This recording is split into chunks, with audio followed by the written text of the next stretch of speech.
I started to become actively involved against the National Front in the middle of 1974, where we carried on a campaign up until the end of the 70s. By then the National Front had splintered and broken off. I suppose the most significant part of that was the actual demonstration in Lewisham, where they were literally smashed. They got a terrible pounding, literally a pounding on the streets. Their old philosophy didn't seem to be working, and it wasn't their philosophy, it's the philosophy of one Adolf Hitler controlling and ruling the streets. The National Front became very aggressive, and it started off by the obvious thing, attacking particularly people selling newspapers in the streets, Socialist Workers' Party, but not only Socialist Workers' Party. They attacked people selling the Morning Star, they attacked people selling Militant, and they were becoming very aggressive, and we decided that we'd have to stop it, we'd have to try to stop it.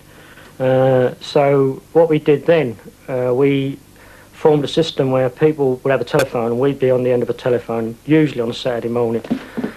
And we used to be waiting, and if there was a presence of NF, either in Barking, Stratford, Upton Park, East Ham, we used to go, usually between 10 or 12 of us used to go over there and try to, if you like, remedy the situation. I'd be perfectly honest with you, I was very surprised when we started actually coming to physical contact, and I mean physical contact with these people. I was very, very apprehensive at first. Most of them used to look very, very aggressive. Some of them used to wear military uniforms, which don't mean nothing. Probably none of them was ever in the military.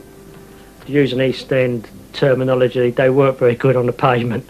And we started getting a bit more confident. We started feeling that these people were not supermen, you know what I mean? And they're not going to go around bullying people and threatening people and beating up people in the streets. Because in our opinion, they were putting forward poison. They were putting forward ideas about people's colour, racist stuff that was poisonous. And if people like that are allowed to just literally do as they please, then they become acceptable. So we've gone then from a situation of complete defence, you know, in fact being devastated, to stabilisation, right, with the fighting outside the station when they were selling papers, to being in front by having a demonstration. Went right through the middle of their heartland, and it wasn't attacked. So we considered we were in front. It was then that the idea came across about having a big march by the National Front to counteract that balance.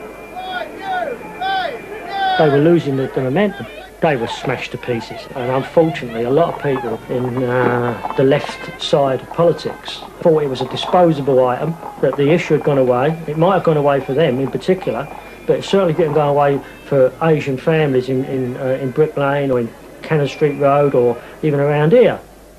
You know, it's all very well saying people have got the right to express their own opinions, but when their opinions could lead to some young Asian people, as they did at that time, Aftab Ali, a young Asian worker, was coming down the bottom of Brick Lane. He was stabbed to death by two skinheads for no apparent reason, just because of the fact he was Asian. And if you allow those people to sell that sort of muck, that is the end result.